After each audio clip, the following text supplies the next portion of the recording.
boys and the hood. Spit masks, spit hoods, spit guards, whatever you wish to call them, they are a bag that's put over somebody's head through which air can permeate more easily than liquid. The intention being to prevent fluids from the mouth of a detained person being projected at those who are in the vicinity, whilst allowing communication, eye contact and observations to still be made. Now, we've had a death involving a spit hood on the 6th of May 2009. Following alleged violence and his subsequent arrest, a Mr. Pluck was spitting, so a spit hood was used before he was transported to a police station. At the police station, he was restrained in a cell, strip searched and put face down on a mattress which was placed on the cell floor. Within minutes, Mr. Pluck was observed from outside the cell as being clearly unwell. Officers entered the cell and attempts were made to resuscitate him. Paramedics were called and following attending Peterborough District Hospital, Mr. Pluck was pronounced dead at 6:38. Now, the IPCC made a number of recommendations as a result of a subsequent investigation. Officers should be adequately trained in the use of specialist equipment such as spit hoods. All emergency medical equipment should be checked regularly so it's fit for purpose and relevant officers are trained in its correct use. So, spit hoods are only used by police officers, right? No, wrong. These items are being used under different guises and different aliases by many different organisations. So, are you a school, care home or otherwise who's considering using one of these items, or are you already using one? Well, here are some thoughts on the legal guidelines. Morally and ethically, organisations should be on their own to decide about this one. Is it a human rights issue? It's definitely a reasonableness argument. One discussion I had where I've heard a comment I'll never forget was with a barrister when I had a speaker slot at a 2010 education conference, and he said, the word reasonable is why we have a £40 billion a year legal system in the UK. Now, did I say schools are using these? Yes, I did. Schools are using spit hoods on children, on these young, vulnerable members of society who are forming a view on what the world is, learning life lessons, and who are copying our behaviours. Now, to me, this was very contradictory to the message of my childhood of not putting plastic bags over your head. And I sat in disbelief as I read that this was happening and that there are parents out there having to deal with the aftermath of their child being treated in this extreme manner. As a provider of training and consultancy in mechanical and physical restraint, the use of force with children and the choice to deploy such a device intrigued me. As a father, its use horrified me, and as a health and safety practitioner advising on work equipment, well, it alarmed me. Isn't a bag on someone's head a bit zero dark 30? Orange jumpsuits in Guantanamo Bay, and for the top prize in family fortunes, the majority of our audience said, torturous. Well, here is Article 3 in all its glory. Prohibition of torture, inhumane and degrading treatment. Treatment that arouses in the victim a feeling of fear, anguish and inferiority, capable of humiliating and debasing the victim and possibly breaking his or her physical or moral resistance. Dug by name, dig by nature. So I did some digging. And here's a brief insight into the idea behind such products and some of the implications from a health and safety and training point of view. I will be following this post up at a later date, pending responses from yourselves after this post has been shared.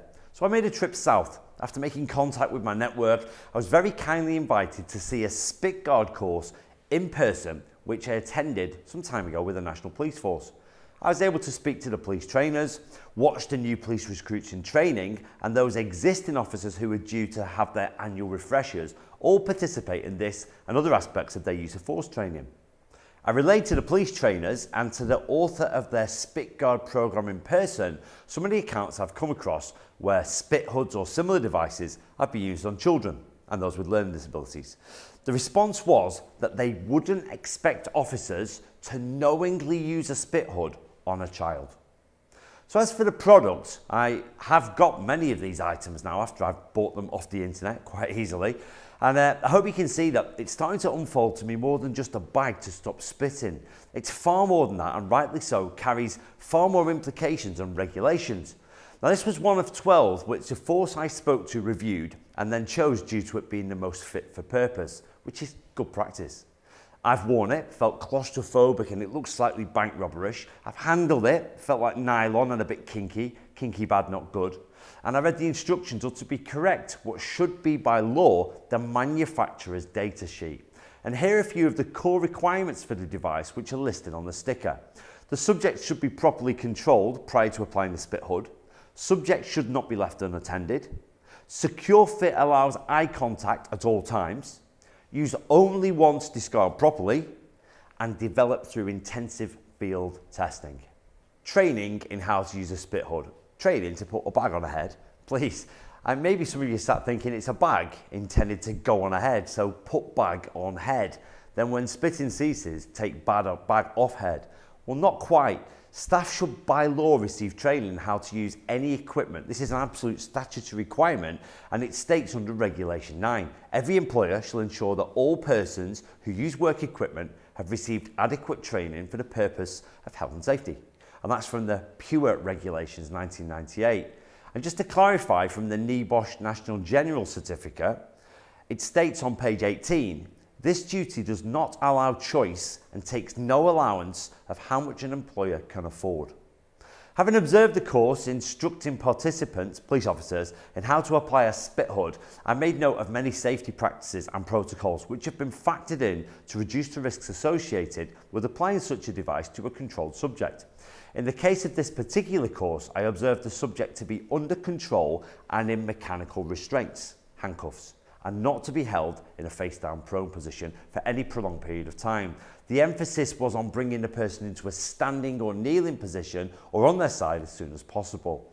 There was an emphasis on medical emergency drills and vital checks to be made throughout the spit hood's use, and the author spent 8 months developing the spit hood training program and was operational and received feedback from others using the equipment throughout. Without training or solid guidance, staff would be at risk of increasing the risk of positional asphyxia and position-related asphyxia. Speaking with a supplier of spit hoods, after I travelled over to the HQ of an international company, I met with their CEO, who I must say extended his hospitality in the usual excellent manner and laid on the finest cheeses, chutney and salami known to man. After the catch-up, I aired my views on the use of these items, and we discussed the kinds of scenarios where he would be satisfied with the use of spit hoods being deployed. Violence, contractable diseases, blood, saliva-borne bacteria, police forces, people attempting to swallow evidence were all highlighted. Schools and children's services didn't come to it. And the CEO explained that if somebody did contact him with the intention of using them on children, he'd first signpost them to other professionals for guidance, effectively turning the business away. Now, unfortunately, as a relatively easy to produce item made from readily available materials, if people ask, some providers might not be so stringent. And I have 4 examples of spit hoods laid on my coffee table at home in front of me, which I purchased from fishing through a few search engines and by sending out electronic payments. Now, I wanted to gain a subject-specific professional's opinion on this, and I spoke to a well-respected expert witness on the subject. I was interested in gaining the opinion of this person as he's been involved in some high-profile investigations and has some very real concerns himself about testing and training of such items. He very kindly shared with me some of his research. 1. Health and safety advice was that anyone using these would need to be able to evidence fit for purpose testing and training to fulfill their Section 6 obligation. 2. One supplier said to him, well, the sticker on the front's to training, and we've sold thousands of these without a problem. Section 6 is concerned with the duties of those who manufacture, and it covers safe design and testing, provision of information on use and conditions essential to health and safety, and information about new and serious risks which come to light is to be provided to those supplied. So let's look at a scenario. A person has died with a spit hood on his or her head. A question that could be asked, in line with the Health and Safety at Work Act 1974, evidence that the testing's been done on this device that include breathing capacity and testing data through blood, vomit, spit, etc. How long can one be applied for? Medical implications. Has there been a medical review? By who? And who authored the training pack? And how was their competency measured? Having read several risk assessments of different establishments using spit hoods, there is a consistent approach to reducing the risk of injury. Don't place a hood on a subject until they've been restrained and handcuffed. Now, I'd be intrigued to see a risk assessment that shows the use of such a hood without the person being mechanically restrained. The overriding principle for police officers using a spit hood is that spitting has potentially serious health risks for officers and the public, and the hoods provide valuable protection following arrest until placing a person in a cell. So this model has an end in sight and a purpose, which is to successfully detain a person so they may face justice. What is the purpose and sense of urgency then to hood up a child in a classroom? A behaviour management tool, punishment, personal gratification? Are there no other alternatives? Really? If to prevent the risk of spitting, staff are expected to use spit hoods, what then should we do if a child tries to bite another pupil or a member of staff? Should we muzzle them?